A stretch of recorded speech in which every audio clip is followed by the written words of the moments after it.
Trusted Profits, it's a formula here, and we are officially in Derby season because we're running derbies. Tampa Bay Derby being the first of those. We got Arkansas, Florida, Santa Anita, Louisiana. Got a whole bunch of them coming up here.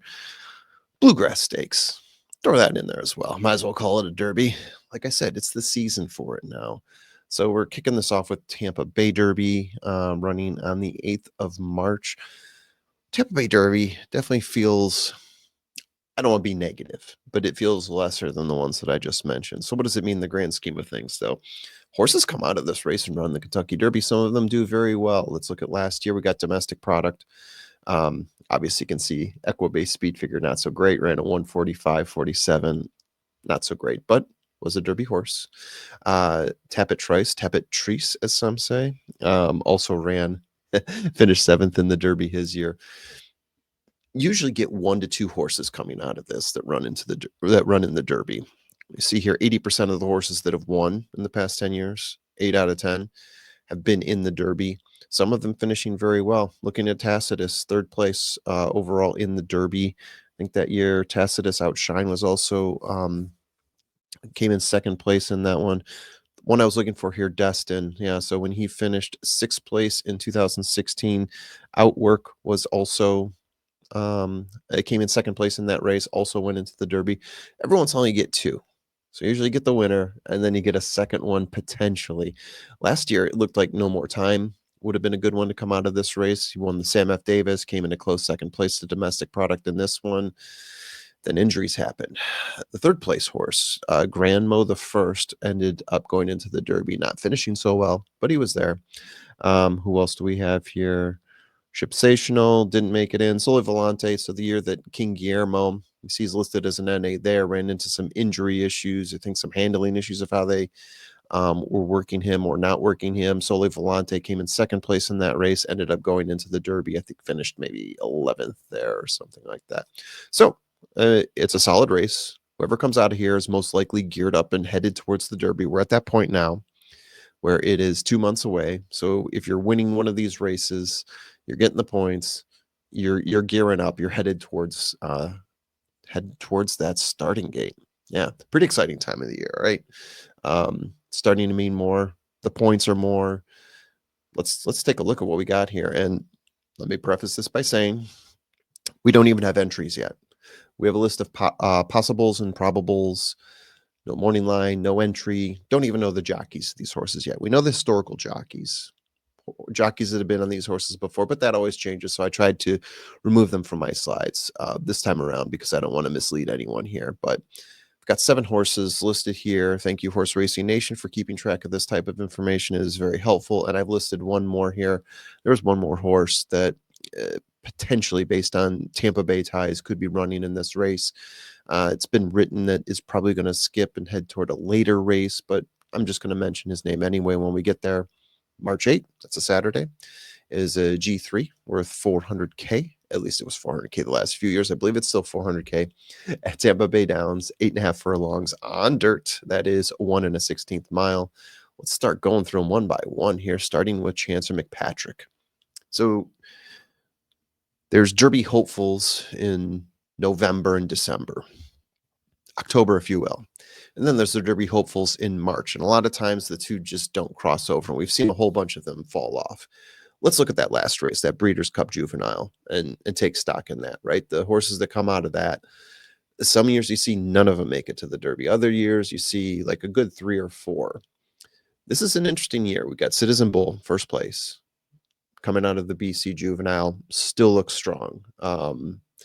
Imagine that horse is probably going to be running in Santa Anita unless Bob Baffert decides that he's got enough points. He's just going to let him ride his way into the Derby without any more push, and maybe give one of his other horses like Barnes a chance to grab all those Santa Anita points, perhaps. After that, you've got Gaming, who came in 2nd place. I mean, these 2 horses were setting the pace without a whole lot of pressure. Gaming did not apply a whole lot of pressure to Citizen Bull in that race. He was behind him, but not pushing it very hard. The rest of the horses, like Chancer McPatrick, like East Avenue, who got caught up in a bad gate, he could have been pushing Citizen Bull, but it obviously didn't happen for him. Ferocious, Jonathan's Way. A lot of these horses have fallen off completely. We just saw it with East Avenue. Ferocious has not looked nearly as good as what we've had him build for. Probably more of a sprinter. Jonathan's Way was entered into a race and scratched out. Now we have Chancer McPatrick. We haven't seen in a long time, not since the Breeders' Cup Juvenile itself, and before that, the Champagne Stakes. Did win those Champagne Stakes, though. He did win the Hopeful Stakes over Ferocious and Tip Top Thomas. Got a deep closer here. This is a good spot for him. He can grab some points, but it's going to be tough because there are some horses that have been way more active than him in the past few months. This is his first time racing in 2025, and here we are in early March. So it's important to remember what we thought of this horse, but also to know that there are things that could be holding him back. I mean, I was one who went full on East Avenue, and that backfired on me. So curious to see what happens here with Chancer McPatrick, given that Brodeur, Martin Brodeur, anyone? Hockey? Any? Okay. 2 wins in 3 races. Hasn't run in a stakes race yet, but ran in 130K, 8.5 furlong allowance optional claimer at Oaklawn Park. So he's definitely been tested, set the pace in that one, maintained, and then had a half-length win in that one over Curvino. One thing I do want to note, though, we just talked about race times for 8.5 furlongs. His race time in that race, same distance, 1:48.8. That'd be a great time if it were 9 furlongs, but even on a wet track, but still fast, that is not exceptional. We're talking about horses. We want them to be under 143 in order to project them out to the Kentucky Derby successfully, right? If I go back here, I don't know if I touched on that, but yeah, I mean, we look at the successful horses here, highlighted the sub 143s. You got 2 that finished in 6th place. Destin Tappet, 142.82, 142.36. Tacitus, a 141.90. Looking good. Finished 3rd place. King Guillermo, obviously, we talked about the injury issues there. A real stud horse, but didn't make it out, right? So let's go back to Brodeur. 148 compared to the times we just saw, not going to cut it for Brodeur, unfortunately. So he's going to have to really step it up here. He's got the bloodlines of Nyquist. That helps as a fast horse, but we got to see him actually pull it off, right? We got to see it happen on the dirt. Winner of a 6 furlong, 110K maiden special weight at Oak Lawn, setting the pace, beating El Prestigio by a head in that one. Again, it wasn't a great race time. Nothing too exceptional. So Brodeur, in my case, has to really show something I don't think he's done before yet. Feliso, 4 wins. Filoso. 4 races, 1 win. That's what I meant to say.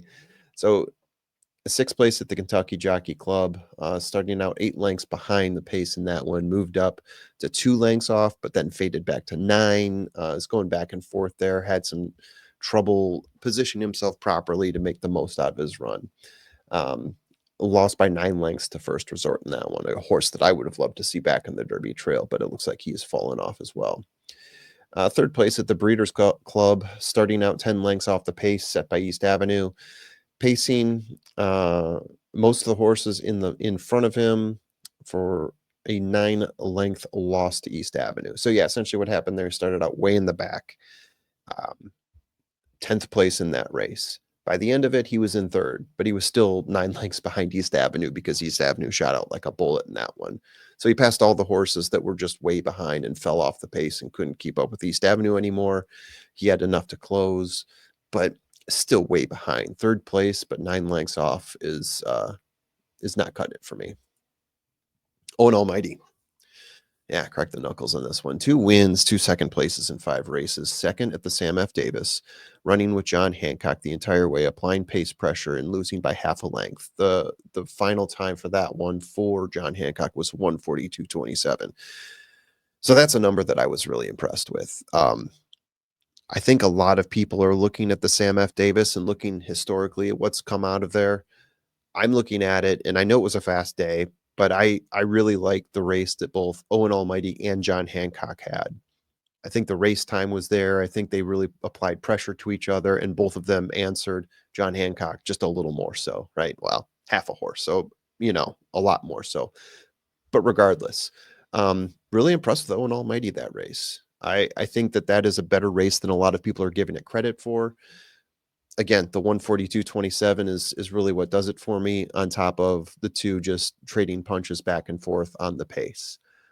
5th place before that, the 7 furlong Pasco Stakes. This is a horse that, probably, needs a bit of distance here, but, after being DQ'd by stewards for contact with rookie card, otherwise, the horse would have gone gate to wire for a 1 length win over Naughty Rascal. So that's the other thing to note here with Owen Almighty. Look at the one where he didn't win, and there was a DQ that dropped him way down. Was second at the Iroquois, starting off 1 to 2 lengths behind Jonathan's Way, but never making up ground, still losing by 2 lengths there. This is a horse I really like. I've got him in my top 10. Patch Adams. So this is a horse that I was also really high on at one point. Southwest Stakes had some problems. Maybe had some, I don't know if we say gate issues, but traffic issues early on, going around that first turn there. Starting off 7 lengths off the pace, which is from the 2 races before, doesn't look like where Patch Adams wants to be. I think he wants to be much closer to the pace, maybe 1 to 2 lengths off the pace, not 7 lengths behind, that's for sure. He did close. He did some weaving, but by the time he got there, looked like he was a bit more tired than Tistastic and Sandman, so he was still 2.5 lengths off of Speed King in that one. Now, here's the race I was impressed with him by, right? 7 furlong, 120K maiden special, pushing the pace early, 3 lengths ahead, going into the stretch and winning by 10 plus lengths. And not only that, it was a 120.77, which is a phenomenal 7 furlong time, a third of a second off the track record there. Barnes ran a similar race. I think it was a 7 furlong race. I don't know if it was the same day or not, and it was a worse time. Just throwing that out there. I liked this horse better than Barnes. Part of me still does, and I really want to see him rebound for this race. Burning Glory. So, third place at the Holy Bull for Burning Glory, running 3 to 5 lengths off of the pace, not being able to close the gap between himself and Burnham Square and Tappan Street. Lost by 11 lengths in that one. So again, going back to the whole third place thing, he was in third place, but still 11 lengths behind, right? Broke his maiden third time out, going 8 furlongs, 120K maiden special at Churchill, starting off in 6, gaining second by the 3/4 mark, and then closing to beat the Warden by a neck with the final time of 135.40. Bill Mott, another Into Mischief. I mean, Into Mischief is just all over the place in this whole Derby season. He's been a fantastic sire and turning out some extremely competitive horses. Hill Road. This is an interesting one. Oh, yeah. Hill Road. This is one of the possibles, not one of the probables. 1 win, 1 third place in 3 races. Trained by Adrian Murray. Third place at the BC Juvenile. Started out in the back, off the pace. Saved everything for the end to close, but was still 4+ lengths behind Citizen Bull, and, gaming was in there as well. But he ended up being the one that ended up passing the rest of the crowd there that was fighting. The crowd that included a couple horses we just talked about, right? We talked about Ferocious and Chancellor McPatrick, who's also in this race. Previously ran on turf, not Rouen. He ran on turf, a 7th place finish at the G1 O'Brien National Stakes, broke his maiden first time out at Leopardstown. So this is a horse that shipped over, interestingly enough, for the BC Juvenile, not the BC Juvenile turf. Horse now is in the Chad Brown barn. Quality Road's sire, so obviously the dirt shouldn't be a problem for a Quality Road.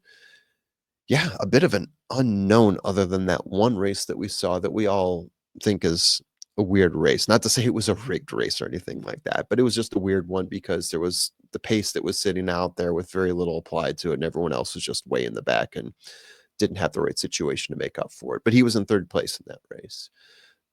Chad Brown training now, changed to a trainer that is gearing up for the Derby, right? So let's see what happens here with Hill Road. And I did say that I had a +1. My +1 here is John Hancock. 2 wins in 2 races. Last time out, he won the Sam F. Davis, setting the pace, warding off challenger Owen Almighty for a half-length win in that one, a 142.27.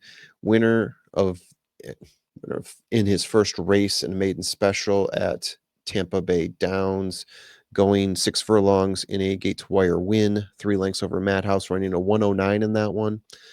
pretty exceptional. Brad Cox is the trainer. So the reason I threw him in here, you would think if a horse is in the Sam F. Davis, and they win, then they're going to move over and run in the Tampa Bay Derby. Read an article where it sounded like Brad Cox wanted to hold him out for one of the later derbies, maybe Arkansas, maybe Louisiana, maybe Florida, right? Um, so we'll see. We don't have entries yet. He's definitely eligible. If he does run in it, because he wasn't listed, I just wanted to put it out there that, wait for it, I would have him as my winner. I would have him as my safe pick. Right now, I've got Owen Almighty as my safe pick and Patch Adams as my value play. I really like the race. If you're going to pick John Hancock here, I think you can pick Owen Almighty, right? Both of them were neck and neck battling for it, finished with a phenomenal time. I'm putting them both in there. But again, that's if John Hancock runs, I put him in there instead of Owen Almighty, and then I shift everyone else down. Makes sense. My value play here, Patch Adams. I'm only doing this because I'm just looking across. Maybe he doesn't end up being a quote value play, but he is my second play here. I think it's going to be duking it out between Owen Almighty and Chancellor McPatrick. If John Hancock's in there, I think he draws out more money, and you do get value on Patch Adams. But perhaps because of his fourth place finish, he gets dropped down a level, possibly. Chancellor McPatrick and Owen Almighty, I think, are going to take more money. But again, we don't know the odds yet, or maybe there's someone else who takes it. Hill Road, Chad Brown trained. If he does drop in here, that would be my final piece of the exacta key, trifecta key, whatever you want to call it. Owen Almighty, Patch Adams, Chancellor McPatrick. I still want to take a chance on him. And Hill Road is a curious piece in here as well. How does he play out? So that's what I got for right now, everyone. Thank you very much for watching. Thank you for all of your comments. Even if you disagree with us, we enjoy it. By the way, who was right on journalism? I was right on that whole thing. 1, 2, and 3. I had them in order. Don't get to say that as often as I would like to, but yeah, we got a lot of people who are bragging up Barnes going into that race, and it was nice to see journalism pull out the victory. But anyhow, we're on Tampa Bay right now. Who do you like to win this race? As soon as we get the odds coming out, I'll be curious to see who gets the morning line favorite, who all's entered in. But more importantly, guys, why don't you have some fun out there, gamble responsibly if you're doing so, and have a lovely day.